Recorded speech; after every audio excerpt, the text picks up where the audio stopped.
3절부터 8절까지만 같이 읽도록 하지요. 이 3절부터 8절까지만 같이 읽겠습니다. 같이 읽습니다.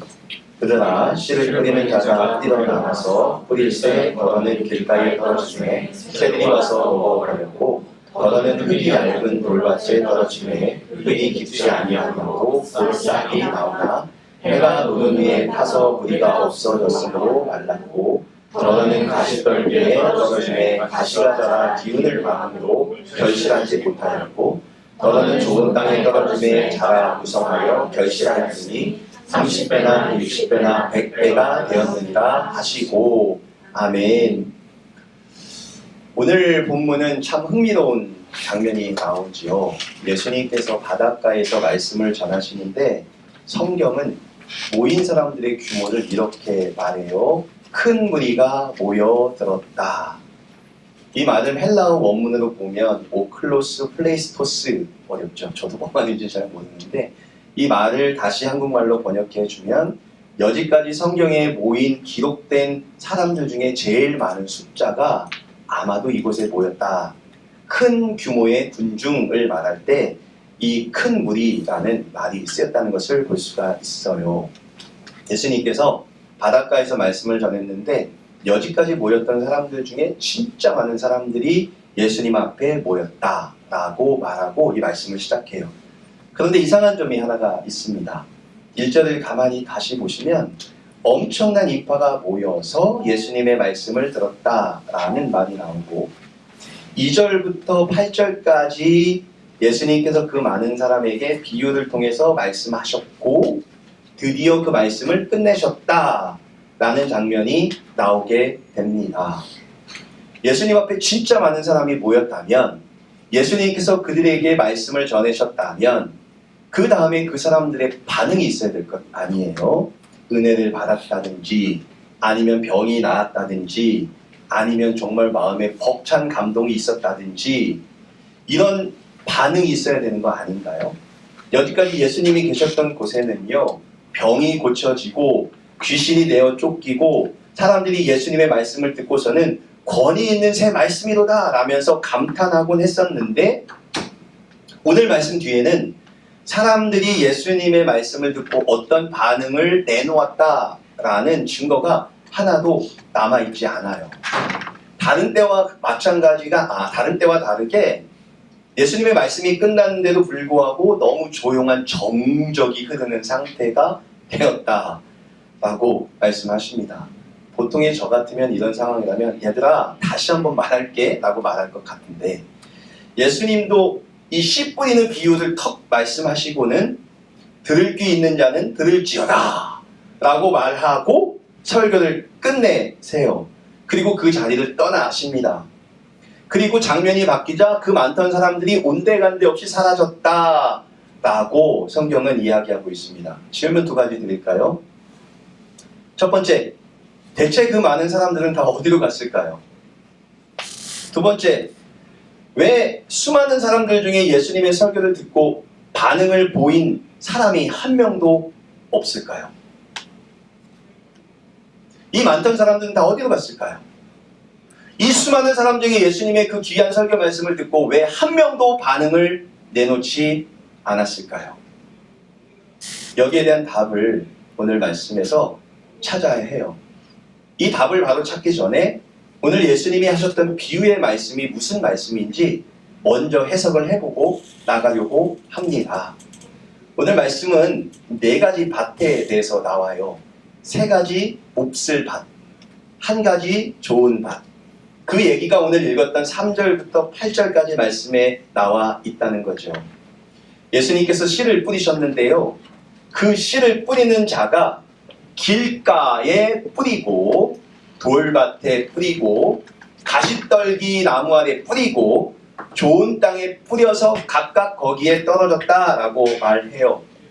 그런데 길가에 떨어진 씨앗은 새가 와서 쪼아먹고 돌밭에 뿌려졌던 씨앗은 타서 말라버렸고 가시밭에 떨어진 씨는 가시가 위에서 막고 있으니 더 이상 자라지 못하고 거기서 멈춰버렸고 좋은 땅에 떨어진 씨만 30배, 60배, 100배의 열매가 되었다라고 이야기를 한다는 거죠. 여러분, 예수님께서 이 비유를 통해 무슨 말씀을 하고 싶었던 것이고, 예수님은 갑자기 왜 이런 비유를 가지고 설교하셨을까? 라는 생각을 해보게 됩니다. 예수님이 하셨던 그 설교만 들으면 저도 도무지 무슨 말씀을 하시려는지, 그 말씀 안에 어떤 비밀을 숨겨놨는지 잘 못 찾을 것 같아요. 예수님의 설교가 너무 어려워서 모든 사람들은 그 안에 담겨놓은 예수님의 진짜 뜻을 알아차리지 못했습니다. 그러니까 은혜 받았어요, 그 말씀대로 살아가겠습니다, 정말 주옥 같은 말씀입니다 라고 표현하지 못하는 거죠. 이해를 못했거든요. 사람들은 어리둥절하게 서로의 얼굴만 쳐다보다가 결국 그 말씀의 의미를 알지 못한 채 모두가 다 집으로 떠나갔습니다. 아까 첫 번째 질문, 어디로 갔을까요? 집으로 갔겠죠. 왜 감탄을 안 하고 왜 반응이 없었을까요? 못 알아먹었으니까 아무 말도 없었겠죠. 그런데 지금부터 중요해요. 진짜 재밌는 것은 조금 전에 예수님이 하셨던 그 비유가 누구를 향한 말이었냐면 바로 그 자리에 모였던 수많은 사람들에 관련된 비유였다는 게 예수님의 말씀 1절부터 20절 말씀을 통해서 나타나고 있어요. 한번 보실래요? 첫 번째, 어디 밭이라고 말씀하셨죠? 길가. 이 씨앗은 하나님의 말씀이라고 말씀하세요. 하나님의 말씀을 사람의 마음밭에 뿌리는 거예요. 그런데 사람들 중에 첫 번째, 길가와 같은 마음을 가진 사람이 있다라고 얘기합니다. 예수님의 비유 말씀은 길가에 뿌렸더니 길에 떨어지기도 전에 옆에 있던 새들이 와서 쪼아 먹어서 그 씨가 땅에 박히지도 못하고 뺏겼다라고 얘기하죠. 이 말을 우리말로 한번 이야기해 볼까요? 이 까마귀, 새는 사탄이라고 말씀을 해주십니다. 그러니까 하나님께서 여러분의 마음속에 하나님의 말씀을 뿌려주시는데 그 말씀이 마음에 닿기도 전에 사탄이 중간에서 쏙 빼먹어서 그 말씀이 마음까지 내려가지 못하도록 하게 만들었다는 거죠. 여러분, 사탄이 여러분의 마음속에 들어가는 말씀을 어떻게 뺏어 먹을까요? 그 마음에 그 말씀이 심기지 못하게 하려고 사탄은 어떤 방법을 쓸까요? 교회를 못 가게 할까요? 환란을 줘서 교회 가는 문턱을 아예 막아버릴까요? 아니요. 말씀이 뿌려졌다는 것은 그 말씀이 들렸다는 거고 그 말씀이 선포되는 곳에 있었다는 얘기거든요. 그렇다면 사탄이 쓰는 방법은 뭘까요? 이런 방법 아닐까요? 산만함. 아세요? 산만함. 아씨, 오늘 설교가 왜 이렇게 길어? 아니, 오늘 찬양인도 저 옷차림은 저게 뭐야? 아, 집에 가스불 껴놓고 온 거 아니야? 오늘 예배 끝나고 성도들 어디 카페 가지? 오늘 청년들 예배 끝나고 어디 가지? 못 정했는데 어떡하지? 어디를 타고 들어가겠냐는 얘기지. 아니, 반말이죠. 죄송해요. 하나님의 말씀이 마음에 박히도 전에 사탄은 산만함을 선물해요. 너 저거 마음에 들지 않지? 야, 저게 무슨 교회야. 오늘 끝나고 놀아야지. 어떻게 어디 갈까 정했어?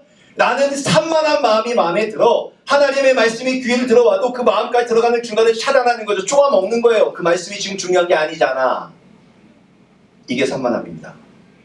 사탄이 갖가지 이유를 들어 그 말씀이 귀를 통해 뇌를 거쳐 마음까지 가지 못하도록 중간에 쪼아 먹는 게 길가 마음을 가진 사람이다 라고 이야기합니다. 혹시라도 지금 제가 말씀드린 것처럼 아이 뭐야 오늘 왜 이래? 찬이 왜 이렇게 미안해요. 기분이 잘했어요? 진짜 잘했어요. 왜 이렇게 길어? 왜 오늘 하얀 옷 입고 나와서 연화를 갖고 나온 거야? 연화 싫어하는데. 이렇다면 여러분 사탄에게 여러분의 마음을 지금 빼앗기고 있는 겁니다. 너무 잘했어요. 은혜 받았어요. 아, 감사합니다. 두 번째, 돌밭 같은 마음을 가진 사람이 있다는 거예요. 이 돌밭 같은 사람, 마음을 가진 사람의 특징은 은혜를 엄청 받아. 찬양할 때마다 막 할렐루야 막 눈물이 뚝뚝 떨어지고 말씀을 전하면 맞아 저거 내 말이야. 내가 그동안 그렇게 살았어야 되는데 내가 저렇게 살지 못했네. 하나님 이제 알았어요. 무엇이 틀렸는지 이제 진짜 열심히 살아볼게요. 기도해요. 그리고 이제 교회를 나가요. 나가서 현실에 부딪혀. 그거를 성경은 환난, 박해라고 이야기합니다. 밖에 나가서 환난을 당하고 박해가 받으니 속에 뿌리 깊은 신앙이 없다 보니까 환난과 박해를 받는 순간 받는 은혜가 어디로요? 3000% 쭉 가는 사람들을 돌봐주라고 말합니다. 환난, 그러니까 엄청 어려운 말 같죠? 우리하고 상관없는 말 같죠? 아니요. 환난이라는 단어가 헬라어는 틸립시스라는 단어인데 이거는 누르다, 압박하다. 어디에서요? 내 삶에서. 어떤 상황이 떠오르십니까? 관계에서 오는 갈등, 신앙 때문에 겪는 강한 압박, 당장에 해내야 되는 학교의 과제, 시험, 학점 관리, 원하는 대학에 가야 된다는 압박 등등 해도 끝이 없는 강한 압박이 세상 속에서 우리를 짓누르기 시작하는 거예요. 내가 금방 은혜를 받았습니다. 내가 저렇게 살아야지 라고 하는데 해도 끝이 없는 마음을 짓누르게 힘들게 하는 그 정체, 환난이라는 놈이 그 말씀을 우리의 마음에 가져갈 수 있도록 내버려 두지 않는 거예요. 박해는요, 그오그모스라는 헬라어 단위입니다. 이거는 어떤 사람이 우연히 발생한 게 아니라 의도적으로 쫓아다니면서 적대적인 공격을 하는 행위를 이 박해라고 이야기를 합니다. 타인에게 내 욕을 해서 마음에 상처를 입히거나 인신공격을 가하는 그런 모든 행위를 이 박해라고 합니다. 은혜를 가지고 살아가고 싶은데 나를 음해하고 나를 박해하고 나를 다른 사람에게 이상한 말로 소개하는 사람들 때문에 여러분 마음이 속상하고 힘든 적 있지 않으셨어요? 이런 속상함, 이런 박해, 이런 환난이 결국에는 하나님의 말씀이 그 앞에 뿌리를 내리고 그 말씀을 따라가게 하려는 그 마음을 막아버리고 타버리게 만든다는 거죠. 이런 돌박 같은 마음을 가진 사람이 있다라는 것을 말하고 있습니다. 세 번째, 가시밭 마음을 가진 사람이 있다고 해요. 가시밭은 어떤 특징이 있을까요? 말씀을 들어요.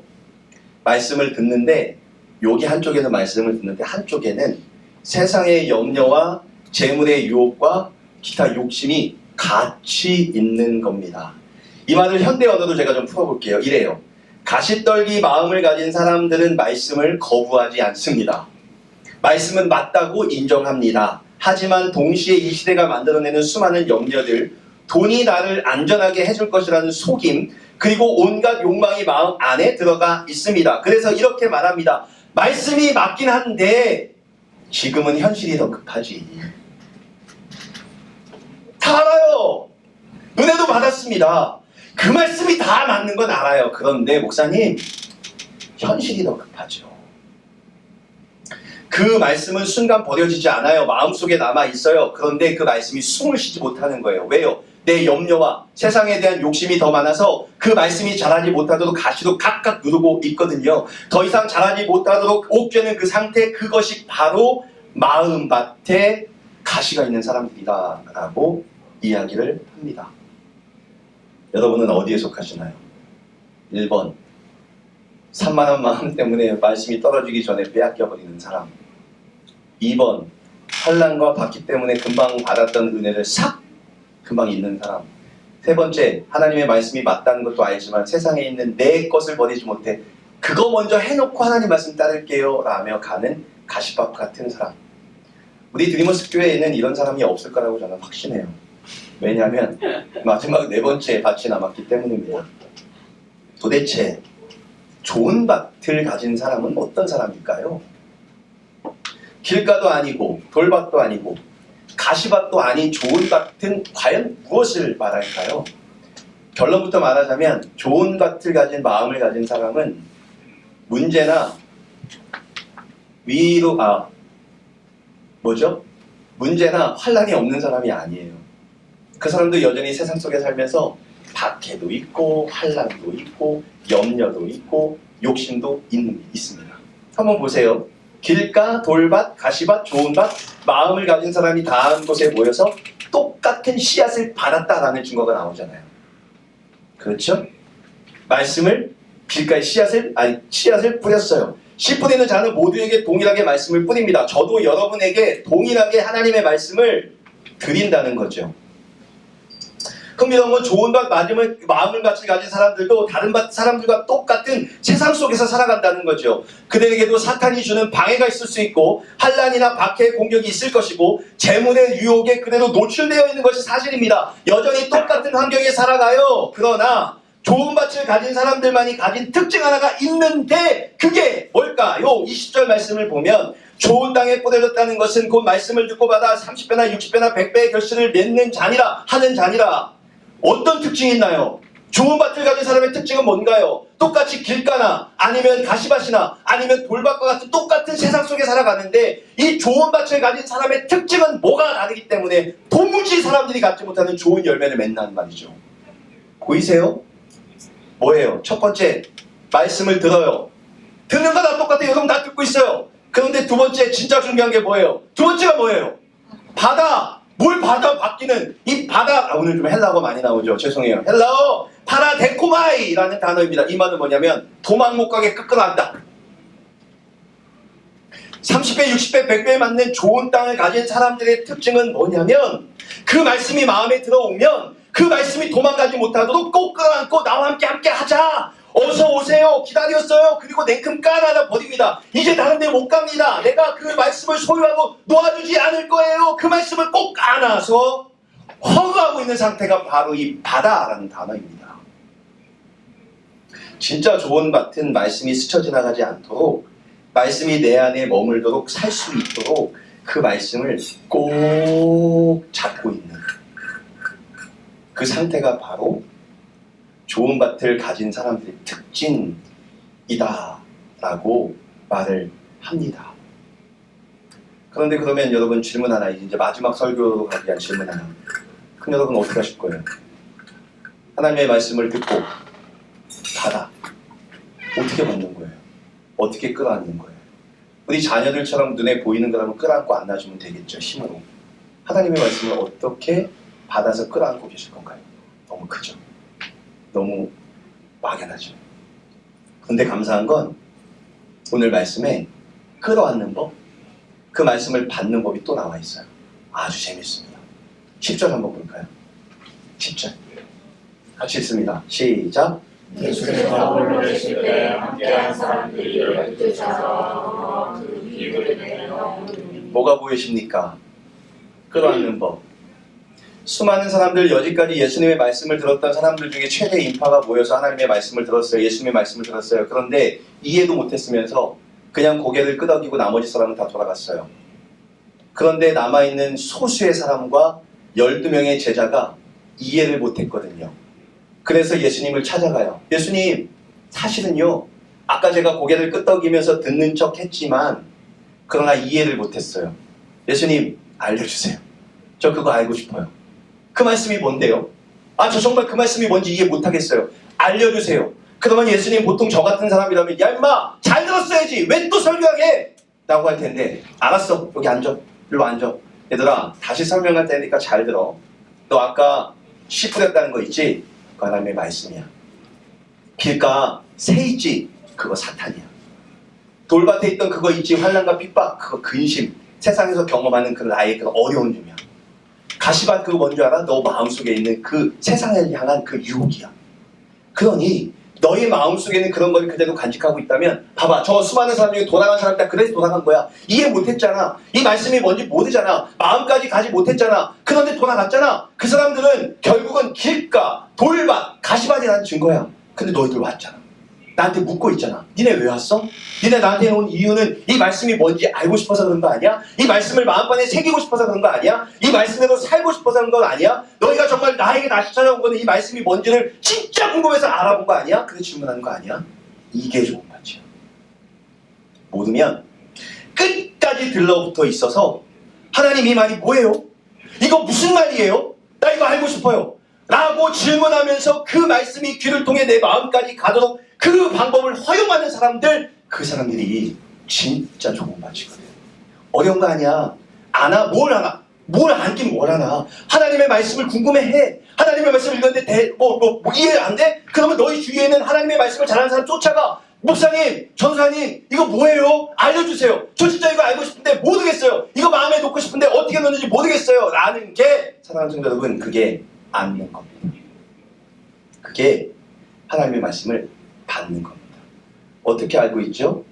우리 시편 1편에서 1절, 3절 한번 같이 읽어볼래요? 이게 복 있는 사람들 30배, 60배, 100배의 열매를 맺는 사람들의 특징이 여기에 나와 있다고 나옵니다. 우리 같이 한번 천천히 읽어볼까요? 같이 읽습니다. 시작! 복 있는 사람은 악인들의 꾀를 따르지 아니하며 죄인들의 길에 서지 아니하며 오만한 자들의 자리에 앉지 자, 여기까지 한번 쉬었다가 이제 중심 있게 읽으세요. 시작! 오직 여호와의 율법을 즐거워하며 그의 율법을 주야로 묵상하는 자로다.